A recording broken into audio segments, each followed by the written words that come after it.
Clear हुआ क्या?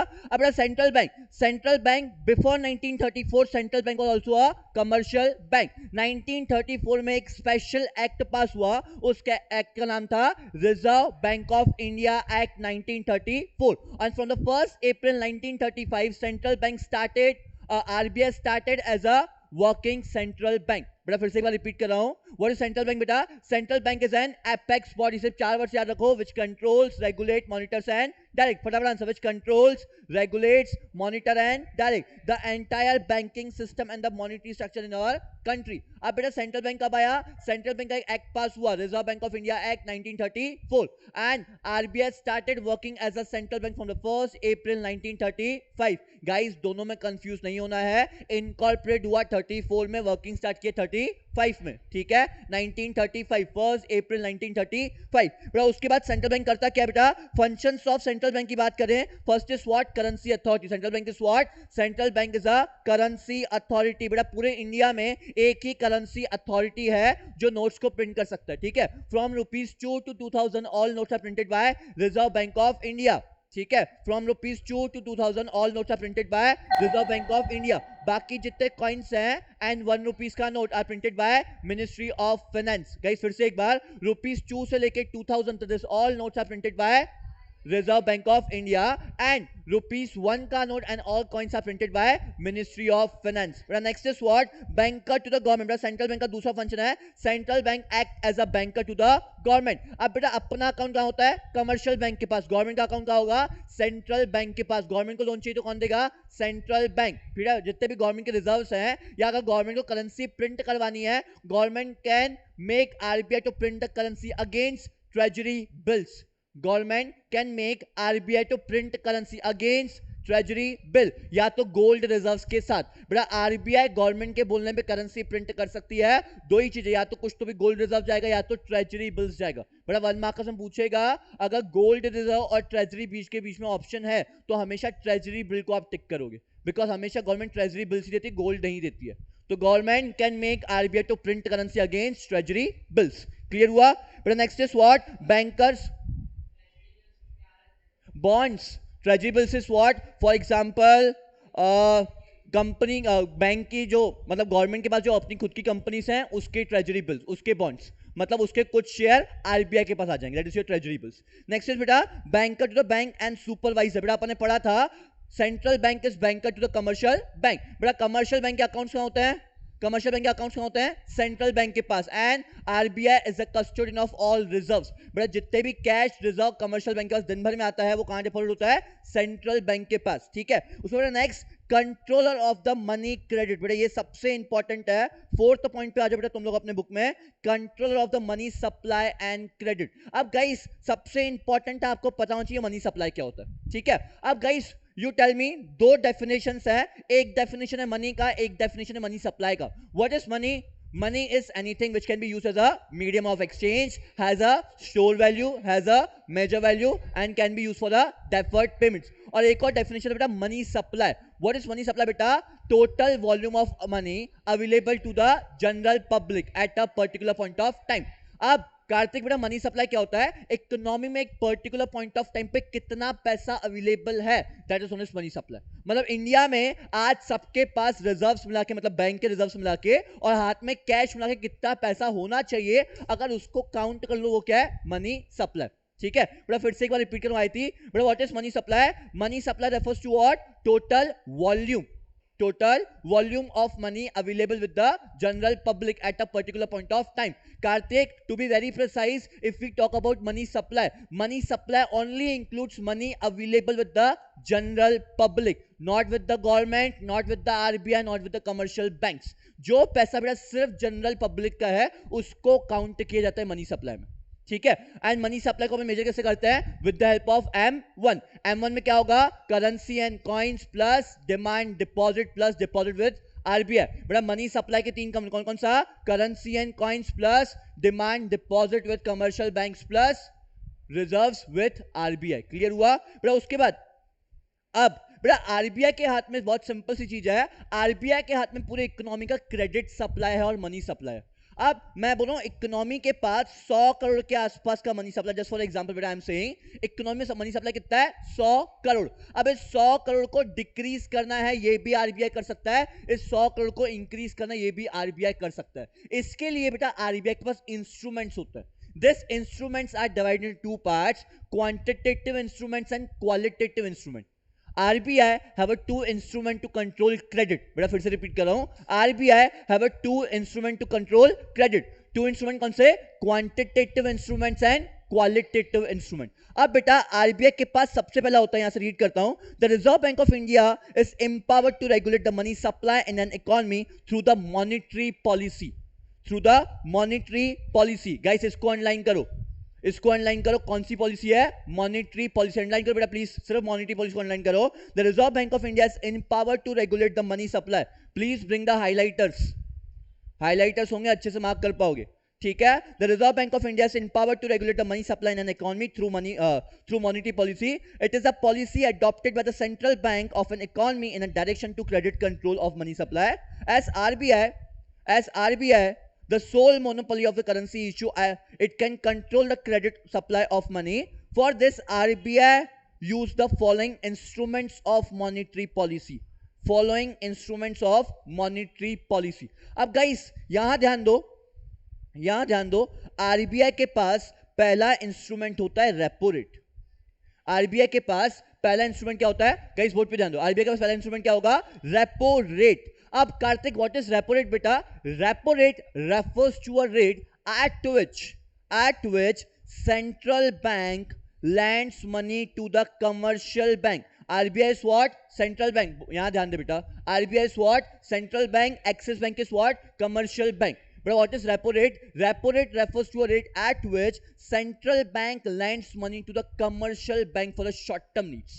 For the short term needs. Guys अगर वहां पे शॉर्ट टर्म नीड्स मेंशन करके आएगा तो उसका मतलब क्या होता है? Repo rate. दो रेट्स होते हैं, एक होता है रेपो रेट, एक होता है bank rate. Repo rate short term needs, bank rate long term needs. अब बेटा रेपो रेट के थ्रू मनी सप्लाई कंट्रोल कैसे होगा? बेटा फॉर एग्जांपल आरबीआई ने एक्सिस बैंक को उधार दिया, ठीक है, लोन दिया। आरबीआई ने एक्सिस बैंक को लोन दिया 4% पे। The repo rate is what? 4%। तो मेरे को एक बात बताओ, जो कमर्शियल बैंक्स है वो हमको लोन कितने परसेंट पे दे सकते हैं? 4% प्लस, मतलब 6 से 8% पे, ठीक है। अब बेटा 6 से 8% सस्ता है क्या? 6 से 8% इज चीपर। भाई कमर्शियल बैंक अगर आपको 6 से 8% पे loan they, it is very cheaper, ठीक है। कमर्शियल बैंक वैसे लोन देती है 12 से 16% पे। अगर कमर्शियल बैंक अपन को रेपो रेट पे और कमर्शियल बैंक अपन को रेट ऑफर कर रही है, मतलब जनरल पब्लिक को रेट ऑफर कर रही है 6 to 8%, इज वेरी चीपर, ठीक है। अब इतना चीपर रेट ऑफ इंटरेस्ट है तो मेरे को एक बात बताओ, अगर रेट ऑफ इंटरेस्ट कम हो जाए तो क्या लोन की डिमांड मार्केट में बढ़ जाएगी? क्या बढ़ जाएगी, ठीक है। अगर मैं बोल रहा हूं आज की तारीख में, मैं अपने डीएलएफ की बात करता हूं, मैं अपने डीएलएफ में होम लोन 6.7% में प्रोवाइड कर रहा हूं, एलएपी प्रोवाइड कर लोन अगेंस्ट प्रॉपर्टी मैक्स 8% पे, ठीक है। उसके बाद कार लोन 9% पे, इट इज वेरी चीपर। जब भी बेटा बैंक आपको लो रेट ऑफ इंटरेस्ट पे लोन ऑफर करेगी, lower the price higher the demand. तो मेरे को एक बात बताओ, अगर लोग लोन की डिमांड ज्यादा करेंगे तो इकोनॉमी में पैसा ज्यादा होगा क्या? ऑब्वियस इकोनॉमी में पैसा बढ़ जाएगा। तो गाइस इट्स वेरी सिंपल, अगर रेपो रेट कम कर दिया जाए तो इकोनॉमी में मनी सप्लाई बढ़ जाएगा, अगर रेपो रेट बढ़ा दिया जाए तो इकोनॉमी में मनी सप्लाई ऑटोमेटिकली कम हो जाएगा। अब आरबीआई ने एक्सिस बैंक को रेपो रेट था 8%, आरबीआई ने एक्सिस बैंक को लोन कितने पे दिया? 8%। बैंक मेरे को कितने परसेंट पे देगी? कम से कम 12% पे, अपने एक्सपेंसेस लगा के कम से कम 12% पे। अब अगर लोन का रेट 12% हो जाए तो लोग लोन की डिमांड बढ़ाएंगे क्या? नहीं, तो ऑटोमेटिकली इकोनॉमी से मनी सप्लाई कम हो जाएगा। तो guys it's very simple, lower the repo rate higher the money supply, higher the repo rate lower the money supply. अगर बेटा इकोनॉमी में मनी सप्लाई इंक्रीज करना है तो रेपो रेट कम कर दो, अगर इकोनॉमी मनी सप्लाई डिक्रीज करना, रेपो रेट बढ़ा दो। एज सिंपल एज दैट, समझा? बड़ा रेपो रेट के थ्रू मनी सप्लाई कैसे कंट्रोल होगा, समझा? खुशी क्लियर हुआ? अगर रेपो रेट कम कर दिया तो मनी सप्लाई बढ़ जाएगा, रेपो रेट बढ़ा दिया तो मनी सप्लाई कम हो जाएगा, समझा? कार्तिक क्लियर हुआ? ठीक है। बड़ा उसके बाद आपका नेक्स्ट रेट है बैंक रेट।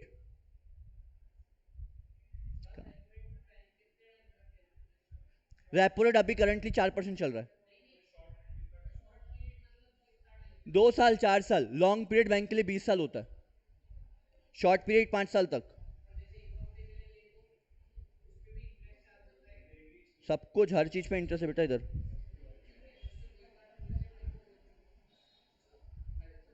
पेज नंबर क्या है? 87।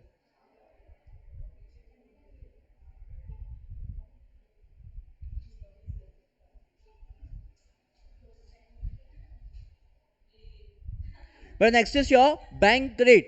Bank rate is also known as discount rate. But second is what? Karthik छोड़ phone. But second is what? Bank rate. अब bank rate क्या होता है? Bank rate refers to the rate at which central bank lends money to the commercial bank for the long term needs. इसका भी same effect. अगर बेटा bank rate बढ़ जाएगा तो मनी सप्लाई कम हो जाएगा, बैंक रेट कम हो जाएगा तो मनी सप्लाई बढ़ जाएगा. As simple as that. But what is bank rate? Bank rate refers to the rate where RBI or central bank lends money to the commercial bank for long term needs. Short term needs के लिए क्या? Repo rate. Long term needs के लिए क्या? Bank rate. Clear हुआ क्या? अगर बेटा बैंक रेट बढ़ा दोगे तो मनी सप्लाई कम हो जाएगा, बैंक रेट कम कर दोगे मनी सप्लाई बढ़ जाएगा. क्लियर हुआ? स्वानी क्लियर हुआ? नेक्स्ट बेटा next is what? Repo rate versus bank rate छोड़ो, उसके बेटा रिवर्स रेपो रेट पे आते हैं. ठीक है. अब बेटा what is reverse repo rate? बेटा ये इंपॉर्टेंट है, इसको अच्छे समझना. Reverse repo rate. अब बेटा रेपो रेट में क्या था? रेपो रेट में क्या था?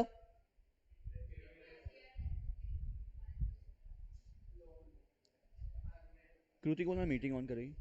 ठीक है. यस मेरे को एक बात बताओ, रेपो रेट में क्या था? आरबीआई किसको पैसा दे रही थी? कमर्शियल बैंक को. ठीक है. आरबीआई किसको दे रही थी? कमर्शियल बैंक को. अब reverse repo rate, but actually RBI जो पैसा दे रही थी कमर्शियल बैंक को वो रेपो रेट नहीं है, जिस रेट पे दे रही थी वो रेपो रेट है. Right. What is repo rate beta? Repo rate refers to the rate at which central banks lend money to the commercial bank for the short term needs. मतलब मैं बोल रहा हूं आरबीआई ने एक्सिस बैंक को, ठीक है, what I said बेटा, आरबीआई ने एक्सिस बैंक को 4% पे उधार दिया. This 4% is known as repo rate. है ना? जो लैंड किया वो रेपो रेट नहीं है, जिस रेट पे लैंड किया वो रेपो रेट. राइट. अब बेटा मैं बोल रहा हूं जो अपना कमर्शियल बैंक है, ठीक है, अब ऐसे बहुत सारे कमर्शियल बैंक्स हैं. अब अपन ने एलआरआर याद है? एलआरआर पढ़ा था. ठीक है. LRR is what? Legal reserve ratio. ठीक है. It is a legal requirement which commercial bank has to keep. ठीक है. अब मेरे को एक बात बताओ, आरबीआई के पास अगर कमर्शियल बैंक के पास 1000 रुपए डिपॉजिट आता है तो क्या कमर्शियल बैंक पूरा 1000 रुपए मार्केट में लैंड करती है क्या? नहीं. इसमें से कुछ परसेंट कमर्शियल बैंक क्या रखती है अपने पास? एलआरआर. अब इस एलआरआर के दो पार्ट्स होते हैं. एलआरआर के दो पार्ट होते हैं, एक होता है पार्ट सीआरआर और एक होता है part SLR. LRR is divided into two parts, your CRR and SLR. अब LRR stands for legal reserve ratio, CRR stands for cash reserve ratio and SLR stand for statutory liquidity ratio. अब for example मैं बोल रहा हूं 1000 रुपए आए थे commercial bank के पास, इसमें से 20% कटा एलआरआर. कितना मतलब? 200 रुपए. 800 रुपए मार्केट में लोन गया. लोन कितना गया मार्केट में? 800 रुपए. अब एलआरआर का कुछ परसेंट बनता है सीआरआर और कुछ परसेंट बनता है एसएलआर. अब मैं बोला फॉर एग्जांपल 100 रुपए गया सीआरआर और 100 रुपए गया एसएलआर. अब ये एसएलआर का क्या होगा और सीआरआर का क्या होगा? ये सीआरआर कमर्शियल बैंक को कंपल्सरीली आरबीआई के पास रखना पड़ता है. ठीक है. एक ऐसा डिपॉजिट जो कमर्शियल बैंक को कंपल्सरी किसके पास रखना है? आरबीआई के पास, 100 रुपए. और ये एसएलआर जो है ये कमर्शियल बैंक अपने पास रखती है लिक्विडिटी मेंटेन करने के लिए, स्टैट्यूटरी लिक्विडिटी रेशियो. अब आप बोलोगे सर 100 रुपए में कमर्शियल बैंक का काम चल जाएगा क्या? ये अपने लिए 100 रुपए बैंक के लिए क्या है? 1000 करोड़ रुपए. बिकॉज ना कोई एक साथ पैसा विड्रॉ करेगा ना सब लोग एक साथ डिपॉजिट करेंगे. क्लियर हुआ? अब ये 100 रुपए क्या रखा बेटा? 100 रुपए क्या है? This is a compulsory requirement that commercial bank has to keep some amount with what? RBI. अब ये कमर्शियल बैंक ने डिपॉजिट किसको दिया? आरबीआई को. अब मेरे को एक बात बताओ, जब हम लोग कमर्शियल बैंक को डिपॉजिट देते हैं तो क्या कमर्शियल बैंक हमको लोन देता, इंटरेस्ट देता है क्या? देता है. अब कमर्शियल बैंक ने किसको डिपॉजिट दिया? आरबीआई को. अब बड़े ये तो मिनिमम रिक्वायरमेंट है, मेरे को 100 रुपए तो रखना ही है. अगर कोई बैंक 150 रुपए के आसपास रखती तो 50 रुपए एक्स्ट्रा रखा. ठीक है. अब मेरे को एक बात बताओ, मैं बोलूं एक्सिस बैंक के पास पैसा ज्यादा है और कैनरा बैंक के पास पैसा कम है, तो एक्सिस ने क्या किया? 150 रुपए डिपॉजिट. तो क्या कैनरा लोन नहीं लेगा क्या? एक्सिस के पास पैसा ज्यादा है। मेरा सेम कहानी, हिमांशु ने डिपॉजिट किया, नितिन ने लोन लिया। जब हिमांशु ने डिपॉजिट किया तो हिमांशु को इंटरेस्ट मिलेगा ना, और नितिन इंटरेस्ट पे करेगा। जब कैनरा आरबीआई को इंटरेस्ट पे करेगी तो एक्सिस को भी तो इंटरेस्ट मिलना चाहिए ना। समझा मैं क्या बोल रहा हूं? जब बेटा कैश रिजर्व रेशियो एक्स्ट्रा होगा, जब आपने कैश रिजर्व रेशियो रखा, और एक ऐसा रेट जब आरबीआई इंटरेस्ट किसको पे करेगी? कमर्शियल बैंक को। रेपो रेट में क्या था? कमर्शियल बैंक किसको पे कर रहा था? आरबीआई को। अब आरबीआई किसको पे कर रहा है? Commercial bank. तो उसका नाम क्या हो जाएगा? Reverse repo rate. समझा? Bro, what is reverse repo rate? The rate at which RBI pay interest to the commercial bank. The rate at which RBI pay interest to the commercial bank on what? CRR. समझा? समझा? Clear हुआ क्या बोल रहा हूं? बड़ा अब RBI किसको इंटरेस्ट पे कर रहा है? कमर्शियल बैंक को। अब मेरे को एक बात बताओ, रिवर्स रेपो रेट के थ्रू मनी सप्लाई कैसे इन्फ्लुएंस हो सकता है? मैं बोल रहा हूं रिवर्स रेपो रेट, अभी एक्चुअली रिवर्स रेपो रेट जो अभी शक्तिकांत दास ने निकाला हुआ है, रिवर्स रेपो रेट इज 3.75%। 3.75% ये एक्चुअल चल रहा है। ठीक है, अगर आरबीआई रिवर्स रेपो रेट बढ़ा दे, ठीक है, आरबीआई बोले कमर्शियल बैंक को अगर मेरे पास पैसा रखते हो तो कितना दूंगा? 5%। तो क्या कमर्शियल बैंक अपने पूरे पैसे आरबीआई को दे देगी? क्या पॉसिबल है? तो जब आरबीआई खाली हो जाएगा तो मार्केट में मनी सप्लाई बढ़ेगा क्या? नहीं। अब बेटा क्या हुआ यहाँ पे? कमर्शियल बैंक ने अपने पैसे किसको दे दिया? आरबीआई को। किसी चोर उच्चकों को लोन देने से अच्छा आरबीआई को पैसा दे दे। आरबीआई कितना दे रही है? 5%। किसी ने डुबा दिया तो आरबीआई तो सेफ है ना, आरबीआई प्रिंट करके देगी अगर नहीं हुआ तो उसके पास। ठीक है, अब आरबीआई ने रिवर्स रेपो रेट को बढ़ा दिया। अगर आरबीआई रिवर्स रेपो रेट को बढ़ा दे तो मार्केट से मनी सप्लाई डिक्रीज हो जाएगा। अगर आरबीआई रिवर्स रेपो रेट को कम कर दे, बेटा यहाँ पे डायरेक्ट रिलेशनशिप है। अब तक क्या था? इनवर्स। यहाँ पे क्या है? डायरेक्ट। अगर आरबीआई रिवर्स रेपो रेट को बढ़ा दे तो मार्केट से मनी सप्लाई डिक्रीज हो जाएगा। समझा सोनी क्या बोल रहा हूँ? कंफ्यूजन चल रहा है क्या कुछ? ठीक है, अब तक रेपो रेट में क्या था सुहानी? रेपो रेट में क्या था सुहानी? इंटरेस्ट कमर्शियल बैंक किसको पे कर रही थी? आरबीआई को। अब रिवर्स रेपो रेट में क्या है? आरबीआई किसको पे कर रही है? कमर्शियल बैंक को। ठीक है, अब तक आरबीआई कितना पे कर रही थी? 3.75%। अब आरबीआई ने बोला, कमर्शियल बैंक को गाइडेंस दी, अगर आप लोग मेरे पास पैसा डिपॉजिट करते हो तो 5% देंगे आपको। तो मेरे को एक बात बताओ, 5% अच्छा रेट है, तो कमर्शियल बैंक पैसा कहां डिपॉजिट करेगी? आरबीआई के पास। अगर बेटा आरबीआई रिवर्स रेपो रेट को बढ़ा दे स्वानी, तो मार्केट से मनी सप्लाई डिक्रीज हो जाएगा, बिकॉज कमर्शियल बैंक के पास जितना पैसा था उसने कहां दे दिया? आरबीआई को। तो कमर्शियल बैंक पैसा बचा क्या? नहीं। जब कमर्शियल बैंक के पास पैसा नहीं होगा तो जनरल पब्लिक के पास कहां से आएगा? समझ रहे हो? अगर आरबीआई रिवर्स रेपो रेट को बढ़ा दे आई थी तो क्या हो जाएगा? मार्केट से मनी सप्लाई डिक्रीज। अगर यही रिवर्स रेपो रेट को कम कर दे, फॉर एग्जांपल अब तक 3.75 था, अब इसको 2% कर दे, तो कमर्शियल बैंक बोलेगी ठीक है, इससे अच्छा हम लोगों को दे दे। ठीक है, इससे मनी सप्लाई इंक्रीज हो जाएगा। समझा? क्लियर हुआ?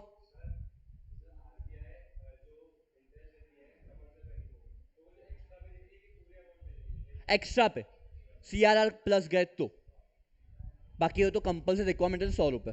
100 रुपए से ऊपर के उस पर इंटरेस्ट। जैसे अकाउंट खोलने के लिए मिनिमम बैलेंस होता है 10,000 रुपए। ठीक है, तो 10,000 पे कभी इंटरेस्ट नहीं मिलता, 10,000 के ऊपर अमाउंट के तो उस पर इंटरेस्ट मिलता है। ठीक है, नेक्स्ट बेटा बात करते हैं रिवर्स रेपो रेट। क्लियर हुआ? रिवर्स रेपो रेट क्लियर बेटा? उसके बाद ओपन मार्केट ऑपरेशन, गाइस ये सबसे इंपॉर्टेंट चीज है, ओपन मार्केट ऑपरेशन। ठीक है, अब बेटा आरबीआई के पास पावर्स है, आरबीआई के पास पावर्स है। कौन से पावर्स है? गवर्नमेंट के शेयर्स परचेस करने का भी, गवर्नमेंट के शेयर्स सेल करने का भी। गाइस ये बहुत इंपॉर्टेंट है, इसमें कंफ्यूजन सबको होता है, प्लीज ध्यान से सुनना। अगर कोई एक्टिविटी में हो तो छोड़ दो, ध्यान से सुनो। Open market operation. अब बेटा अपन बोलते हैं RBI is banker to the government, RBI is a banker to the government, हाँ कि ना? अब बेटा RBI has a power to sell the government securities and to purchase the government securities. किसको परचेज कर सकती है? कमर्शियल बैंक को। समझा मैं क्या बोल रहा हूं? RBI have a power to purchase the government securities from commercial bank and to sell the government securities to the commercial bank. फिर से रिपीट कर रहा हूं, ओपन मार्केट ऑपरेशन में क्या है? आरबीआई हैव अ पावर, और RBI has a power to purchase government securities from commercial bank and to sell the government securities to the commercial bank. अब गाइस यहां ध्यान दो, ये कैसा हुआ? मैं बोल रहा हूं ये axis bank that is commercial bank और ये आरबीआई। ठीक है, अब आरबीआई, मैं बोल रहा हूं एक्सिस बैंक के पास गवर्नमेंट के कुछ शेयर्स हैं। फॉर एग्जाम्पल ये एयर इंडिया कंपनी है। अब एयर इंडिया कंपनी के कुछ शेयर्स किसके पास है? एक्सिस बैंक के पास है। ठीक है, अब आरबीआई ने क्या किया? आरबीआई ने एक्सिस बैंक से पूरे के पूरे एयर इंडिया के शेयर्स परचेज कर लिए। फॉर एग्जाम्पल इसके पास 100 करोड़ के शेयर्स थे। एक्सिस बैंक के पास एयर इंडिया कितने शेयर्स थे? 100 करोड़ के। किसने परचेज कर लिया? अब मैंने बोला एक्सिस बैंक को 100 करोड़ के शेयर्स दो, 100 करोड़ कैश में लो। तो मेरे को एक बात बताओ, क्या एक्सिस बैंक के पास मनी सप्लाई बढ़ गया? क्या 100 करोड़ बढ़ गए? 100 करोड़ बढ़ गए? सोनी हाँ की ना? एक्सिस बैंक के पास एयर इंडिया के 100 करोड़ के शेयर्स थे, ये किसने परचेज कर लिए? आरबीआई ने। तो क्या एक्सिस बैंक के पास 100 करोड़ का कैश फ्लो बढ़ गया? क्या? Question mark. यस और नो में आंसर चाहिए। यस, बढ़ गया। अब अगर बेटा इसके पास 100 करोड़ बढ़ेगा तो ये क्या करेगा? मार्केट में लोन बांटेगा। तो बहुत सिंपल सी बात, जब भी आरबीआई कमर्शियल बैंक से गवर्नमेंट सिक्योरिटीज परचेज कर ले तो मनी सप्लाई बढ़ जाएगा। जब भी आरबीआई कमर्शियल बैंक से परचेज कर ले, क्या? शेयर्स परचेज कर ले, मनी सप्लाई बढ़ जाएगा। उसके बाद आरबीआई के पास पावर है बेचने का भी। मुझे पता है एक्सिस बैंक बहुत हवा में उड़ रहा है बिकॉज इसके पास पैसा है। मैं सीधा एक्सिस बैंक को ऑर्डर दूंगा, ये तेरे पास जो पैसे रखे हुए हैं ये पैसे मेरे को दे और शेयर्स अपने पास रख। अब आरबीआई ने क्या किया? आरबीआई ने 100 करोड़ के शेयर्स किसको दे दिए? एक्सिस बैंक को सेल कर दिए। तो क्या एक्सिस बैंक के पास 100 करोड़ का आउटफ्लो हुआ? क्या हो गया? 100 करोड़ का आउटफ्लो हुआ। अब एक्सिस बैंक के पास 100 करोड़ कम है? क्या कम है? तो मेरे को एक बात बताओ, वो मार्केट में 100 करोड़ कम बांटेगा? 100 करोड़ कम बांटेगा। अब तक 100 करोड़ थे हाथ में, अब क्या कर दिया? शेयर्स परचेज कर लिए। तो 100 करोड़ का आउटफ्लो कम होगा मार्केट में, तो 100 करोड़ से मनी सप्लाई डिक्रीज हो गया। तो गाइस बहुत सिंपल है, ओपन मार्केट ऑपरेशन में क्या होता है? जब भी आरबीआई ने शेयर्स बेचे तो money supply decrease, shares purchase कर तो मनी सप्लाई इंक्रीज। अगर मनी सप्लाई इंक्रीज करना होगा तो क्या करेगी? शेयर्स परचेज कर लेगी। कंफ्यूजन है किसने यहाँ? मनी सप्लाई इंक्रीज करना होगा तो शेयर्स परचेज, डिक्रीज करना होगा तो शेयर्स सेल। समझा? क्लियर हुआ? अब यहां से रीड भी करता हूं तो अच्छा क्लैरिटी समझेगी। जिसके साथ करना होता है उसके साथ करती है, हेड ब्रांच के साथ, हेड ऑफिस के साथ। ठीक है, open market operation refers to, yes, कोई कंसर्न नहीं है पप्पा के आगे। मेरे को एक बात, अबे भाई आरबीआई को पता नहीं किसके पास पैसा है? पप्पा का भी कंसर्न लेटर मांगते हैं क्या? पप्पा ऑर्डर देते सीधा? उसने बोले तो करना पड़ेगा। पप्पा कंसर्न लेटर मांगे क्या आज तक तुम लोगों से? ये काम कर, आरबीआई नहीं मांगती है।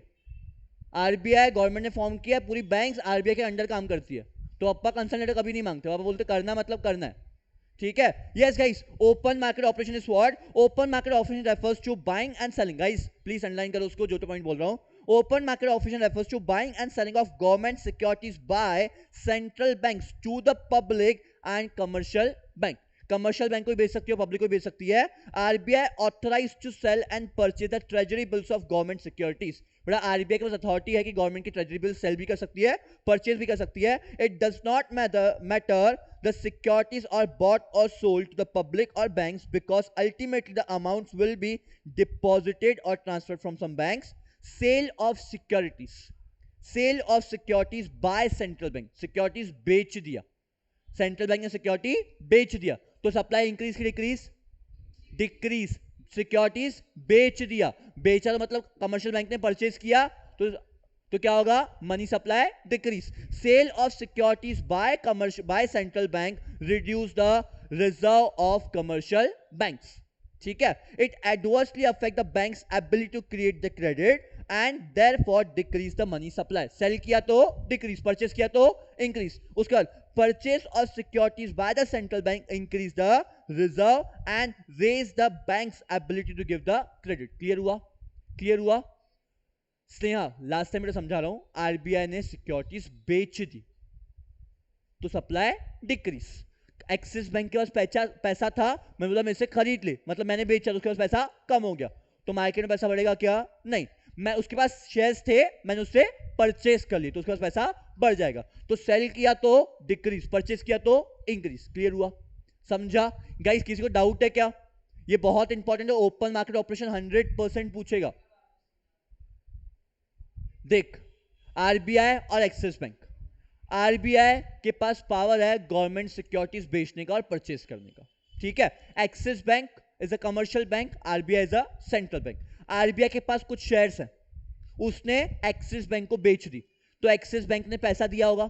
एक्सिस बैंक ने पैसा आरबीआई को दिया, तो एक्सिस बैंक के पास पैसा कम हो गया, तो एक्सिस बैंक हमको लोन दे पाएगा क्या? नहीं। तो आरबीआई ने शेयर्स अगर बेच दी कमर्शियल बैंक को, sale of shares will decrease the money supply. Axis bank के पास शेयर्स पड़े हुए थे, आरबीआई ने परचेज कर लिए। जब आरबीआई ने परचेज किए तो उसको पैसे दिए होंगे, तो उसके पास पैसा बढ़ जाएगा, तो इकोनॉमी में पैसा बढ़ जाएगा। सेल किया तो डिक्रीज, परचेज किया तो इंक्रीज। समझा? क्लियर हुआ? सॉर्टेड है? आगे बढ़ो नेक्स्ट। उसके बाद लीगल रिजर्व रिक्वायरमेंट्स, LRR। जबरदस्ती बेटा, पापा जबरदस्ती करते, ट्रिप पे नहीं जाएगा मतलब नहीं जाएगा, तो उधर कंसर्न नहीं आता, ठीक है। Legal reserve requirements guys, LRR, ठीक है। आरबीआई की चलती है हर जगह, ठीक है। अब guys legal reserve requirement LRR, मेरे को एक बात बताओ, LRR मैंने आपको समझाया था, higher the LRR, higher the LRR lower the money creation, lower the LRR higher the money creation. Guys यहां ध्यान दो, LRR कैसा, मैंने क्या बोला, डिपॉजिट कितना आया 1000 रुपए, LRR कितना क्रिएट किया 20%, तो लोन कितना गया मार्केट में 800 रुपए, ठीक है। अब ये LRR डिसाइड कौन करता है? आरबीआई। मैं बोल रहा हूं अब से LRR 50% रखो, अपने पास कितना रखो 50%, तो मार्केट में कितना जाएगा? सिर्फ 500 रुपए, ठीक है। तो जितना बड़ा LRR उतना कम मनी क्रिएशन, और जितना छोटा LRR उतना ज्यादा मनी क्रिएशन। तो बेटा बहुत सिंपल सी बात है, अगर मनी सप्लाई डिक्रीज करना है तो LRR बढ़ा दो, मनी सप्लाई इंक्रीज करना है LRR कम कर दो। आई समझा क्या? ठीक है, बिकॉज बेटा अपन ने मनी सप्लाई का फॉर्मूला ही पढ़ा है, K is equal to 1/LRR, ठीक है। मेरे को एक बात बताओ, 1/20%, आंसर क्या आएगा 5, तो 1000 रुपए को किससे मल्टीप्लाई करोगे? 5 से, तो मनी क्रिएशन कितना होगा 5000। अगर LRR हो जाए 50%, तो 1/50% इज इक्वल टू, आंसर आएगा 2, ठीक है। तो बेटा 1000 इंटू 2, तो मनी क्रिएशन कितना होगा? सिर्फ 2000, ठीक है। बेटा जितना छोटा LRR उतना ज्यादा मनी क्रिएशन, और जितना कम LRR उतना ज्यादा मनी क्रिएशन, ठीक है। नेक्स्ट लीगल रिजर्व रिक्वायरमेंट्स, उसमें CRR भी आ गया, SLR भी आ गया, ठीक है। उसके बाद last is your margin requirements, ठीक है। मार्जिन रिक्वायरमेंट्स, अब बेटा एक डेफिनेशन बोल रहा हूं मार्जिन रिक्वायरमेंट्स की, ध्यान से सुनना। व्हाट इज मार्जिन रिक्वायरमेंट्स, ठीक है। अब जब मैं DLF के थ्रू लोगों के लोन सैंक्शन करता हूं, तो लोग मुझसे पूछते हैं सर मार्जिन क्या है, ठीक है। अब what is margin, for example Kartik ने बोला कि सर मुझे 1 CR का लोन चाहिए, ठीक है। तो मैंने कार्तिक को पूछा बेटा प्रॉपर्टी कितनी है तेरे पास, तो कार्तिक ने बोला सर 1 CR की प्रॉपर्टी है। तो मैंने बोला बेटा 1 CR तो लोन नहीं दे पाऊंगा, 1 CR के अगेंस्ट में 1 CR लोन दूंगा क्या? नहीं। मैंने बोला एक काम कर, अगर तेरी 1 CR की प्रॉपर्टी है तो मैं तेरे को मैक्स टू मैक्स 70 lakhs का लोन दे सकता हूं। तो मैंने मार्जिन रिक्वायरमेंट यहां से कितनी काटी? 30% की। समझा? समझा मार्जिन रिक्वायरमेंट क्या है? समझा मार्जिन रिक्वायरमेंट क्या है बेटा? Margin requirement refers to the amount of loan sanction and the difference between market value of security. What is margin requirements? Margin requirement refers to difference between the amount of loan sanction and the market value of security. Security की market value कितना करते हैं? 1 crore. Loan कितना sanction किया? 70 लाख। 20 से कितना काटा? 30%। तो ये 30% क्या है? Margin requirement. क्लियर हुआ? What is margin requirement? Margin requirement is the difference between the amount of loan sanction and the market value of security. Market value कितना? 1 करोड़। लोन कितना सैंक्शन किया? 70 लाख। ठीक है, तो बीच में कितना कटा? 30%। मेरे को एक बात बताओ, ठीक है, अब कार्तिक के हाथ में पैसे कितने आए? 70 लाख, ठीक है। तो मार्केट में मनी सप्लाई कितने से बढ़ा? 70 लाख से, ठीक है। यहीं अगर मार्जिन रिक्वायरमेंट 60% कर दूं, 60% कर दूं, तो मार्केट में फंड कितना आएगा? सिर्फ 40 लाख। समझा? अगर मार्जिन रिक्वायरमेंट को 10% कर दूं, मार्केट में फंड कितना आएगा? 90 लाख। तो बेटा यहां पे भी क्या है? Inverse relationship.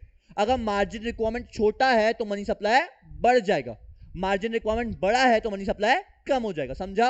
और एक्चुअली अभी मार्जिन रिक्वायरमेंट चल रहा है 40% और 30%। अभी एक्चुअल आप बैंक के पास जाओगे, मेरे थ्रू करवाओगे तो मैं आपको 100% पे भी करवा दूं। एक लोन था, मैंने 100% पे करवाया था, 1 CR का सिक्योरिटी, 1 CR का सैंक्शन होता है, पर्सनल पे होता है, बट अल्टीमेटली अगर आप जनरल बात करो, यूनिवर्सल बात करो, तो 70% पे हो जाता है, 70% आपको मिल जाएगा, 30% रिक्वायरमेंट कटता है। 8% पे करवाया था, वैसे 12% मैंने 8% पे करवाया था। 8% सिर्फ, रेट ऑफ इंटरेस्ट बहुत कम होता है भाई, 8%। 8% इज टू लो, रिड्यूसिंग, जैसे जैसे आपका लोन कम होता जाएगा आपका रेट ऑफ इंटरेस्ट भी कम होता जाएगा, रिड्यूसिंग 8%। मैंने आईसीआईसी बैंक से करवा के दिया था, एक प्रोजेक्ट लोन था 3.5 CR का, तो वो करवा के दिया था 100% पे।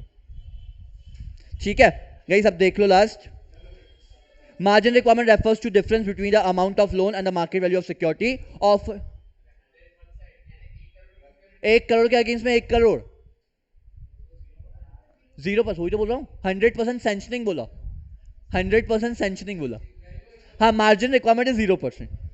ठीक है, margin requirement refers to difference between amount of loan sanction the market value of security, and मैंने उसमें भी क्या किया था, प्रॉपर्टी का वैल्यू उतना नहीं था, उसको इन्फ्लेट करवाया था वैल्यू को, बिकॉज जब भी बेटा, अब कार्तिक बोल रहा है, सुनो बेटा स्नेहा, आईटी से बात करना उतना इंपॉर्टेंट नहीं है इस पॉइंट पे जितना मेरे को लगता है। ठीक है, अब उसमें भी क्या था, मैंने मार्केट वैल्यू इन्फ्लेट करवाया था। अब कार्तिक का बोलना है कि सर मेरी प्रॉपर्टी 1 करोड़ की है, अपना बेटा तो सबको पसंद आता है, मैं हमेशा बोलता हूँ मेरी प्रॉपर्टी महंगी है, एज सिंपल एज दैट। ठीक है, अपना बेटा किसको पसंद नहीं आता है। ठीक है, अब कार्तिक बोला 1 CR का, जब बैंक आती है लोन सैंक्शन होने के पहले लीगल और टेक्निकल चेक किया जाता है, भाई प्रॉपर्टी का सब कुछ टाइटल क्लियर है क्या, जितना आप अमाउंट बोल रहे हो उतना एक्चुअली अमाउंट है क्या प्रॉपर्टी का। ठीक है, तो जाके सैंक्शन होता है। अब जो लीगल टेक्निकल्स थे उनको भी खरीद लिया था, मतलब प्रॉपर्टी वैल्यू इन्फ्लेट करके बता, मतलब प्रॉपर्टी एक्चुअली 70 लाख का है, उसको 1 करोड़ बना, तो प्रॉपर्टी वैल्यू इन्फ्लेट भी होता है जब लीगल टेक्निकल्स आते हैं। तो मैंने बोला खरीद लिया था लीगल टेक्निकल्स को। अरे मेरे को एक बात बता, राजा को उसको 1 लाख भी दूंगा तो मेरे को 30 लाख ज्यादा मिल रहा है, और 1 लाख में बिक जाता लीगल टेक्निकल्स, कुछ नहीं फर्क पड़ता उनको इतना। लीगल टेक्निकल्स में कौन आता है, क्रेडिट मैनेजर कंपनी का, अब उससे तो पहचान बनी जाती है ना। मैं बोलूँ मेरे को ही बच रहा है, तेरे को भी दूंगा कुछ शेयर, तो वो हो जाता है काम। ठीक है, margin requirements and other instruments of credit control, clear हुआ इतना, सॉर्टेड है इतना, चल।